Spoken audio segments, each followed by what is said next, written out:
Hello everyone, welcome to this educational video. दोस्तों, हमारे देश के संविधान के भाग 3 में फंडामेंटल राइट्स दिए गए हैं और भाग 4 में वर्णन किया गया है किसका? डीपीएसपी यानी कि राज्य के नीति निर्देशक सिद्धांतों या तत्वों के बारे में। 26 जनवरी सन 1950 को जब हमारे देश का संविधान लागू हुआ, उसके बाद से ही इन दोनों भागों के बीच में विवाद या टकराव उत्पन्न होने लगा। संविधान का भाग 3 जहां देश के नागरिकों को, देश के लोगों को कुछ अधिकार प्रदान करता है और न्यायालय के द्वारा इन्हें इन्फोर्सेबल यानी कि प्रवर्तनीय बनाता है। और ये ऐसे अधिकार हैं जो व्यक्ति के मौलिक रूप से विकास करने के लिए, सर्वांगीण विकास करने के लिए या व्यक्ति की मौलिकता को बनाए रखने के लिए अत्यंत आवश्यक है। दूसरी ओर संविधान का भाग 4 क्या बताता है? राज्य कैसे विधि बनाएगा और उन विधि को बनाने के लिए किन बातों को अपने मन या मस्तिष्क में बसा करके रखेगा। यानी कि ये कुछ ऐसे निर्देश हैं, कुछ निर्देश हैं जो राज्य के लिए हैं या विधि बनाने वालों के लिए है कि इनका पालन करते हुए आपको विधि का निर्माण करना है। दोस्तों, संविधान लागू होने के बाद से ही समय समय पर कुछ ऐसे विधियों और कानूनों का निर्माण संसद या विभिन्न राज्यों की विधानमंडलों के द्वारा किया गया, जिसका कि मूल अधिकारों का हनन के रूप में देखा गया। और इन्हीं से संबंधित जो केस हैं बार बार विभिन्न न्यायालयों के सामने पहुंचने लगे और कहीं ना कहीं ये जो एक विवाद शुरू होता है और इस विवाद का अंत होता है 1973 के केशवानंद भारती और फाइनली मिनर्वा मिल्स 1980 के केस के बाद काफी हद तक ये जो एक विवाद था, इस विवाद का अंत हो जाता है।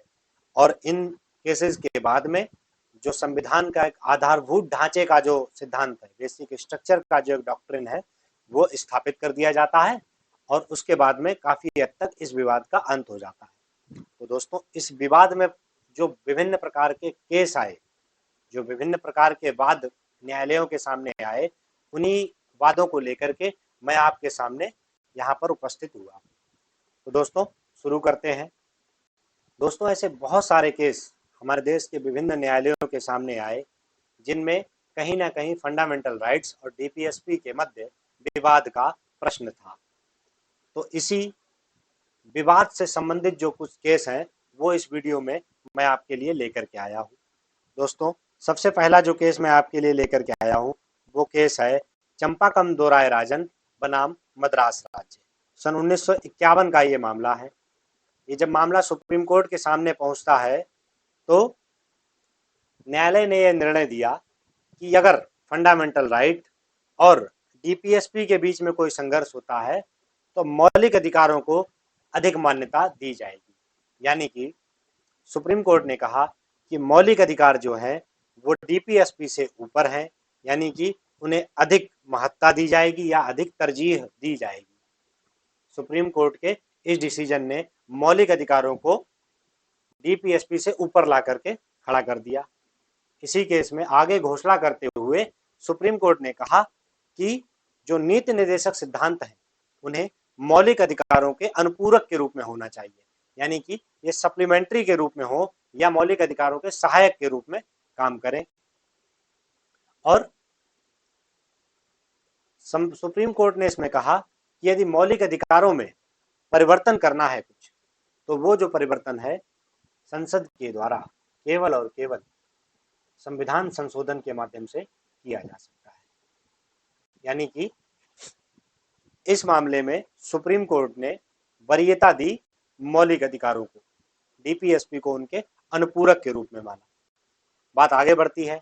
उसके बाद में एक शंकरी प्रसाद का एक मामला आता है और शंकरी प्रसाद के मामले में न्यायालय जो है वह निर्णय देती है कि अगर नीति निर्देशक सिद्धांतों को लागू करने में मौलिक अधिकारों का अगर थोड़ा बहुत हनन हो रहा है तो उन मौलिक अधिकारों के हनन होने पर भी नीति निर्देशक सिद्धांतों का पालन करते हुए जो विधि बनाई गई है वो मान्य होगी। लेकिन सन 1967 में एक केस और न्यायालय के सामने आता है।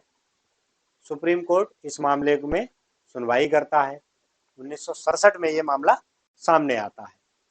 और सुप्रीम कोर्ट इसमें डिसीजन क्या देता है कि यदि नीति निर्देशक सिद्धांतों का पालन कर रहा है कोई राज्य विधि बनाते समय, और कोई विधि बनाई है लेकिन वो जो विधि जो है वो मौलिक अधिकारों का हनन कर रही है, तो इस आधार पर मौलिक अधिकारों में जो है वो संशोधन नहीं किया जा सकता है, यानी कि कहीं ना कहीं मौलिक अधिकारों को पुनः तरजीह दे दी जाती है। आगे बढ़ते हैं दोस्तों। इसके बाद में एक लैंडमार्क केस है जिसको कि पढ़ना हम सबके लिए बहुत ज़्यादा इम्पोर्टेंट है, वो है केशवानंद भारती बनाम केरल राज्य, सन 1973 का ये मामला है। इस मामले में सर्वोच्च न्यायालय ने जो सन 1967 का गोलकनाथ का जो केस था उसमें जो अपना फैसला था वो रद्द कर दिया, और इसी केशवानंद भारती वाले केस में सुप्रीम कोर्ट एक नया सिद्धांत लेकर के आती है, वो है संविधान की आधारभूत ढांचा का सिद्धांत, यानी कि बेसिक स्ट्रक्चर का सिद्धांत जो है, बेसिक स्ट्रक्चर का सिद्धांत, बेसिक स्ट्रक्चर का सिद्धांत जो है वो सुप्रीम कोर्ट के द्वारा केशवानंद भारती केस में लेकर के आया जाता है। इस केस में सुप्रीम कोर्ट कहता है कि जो संसद है वो संविधान के किसी भी भाग में परिवर्तन कर सकती है, लेकिन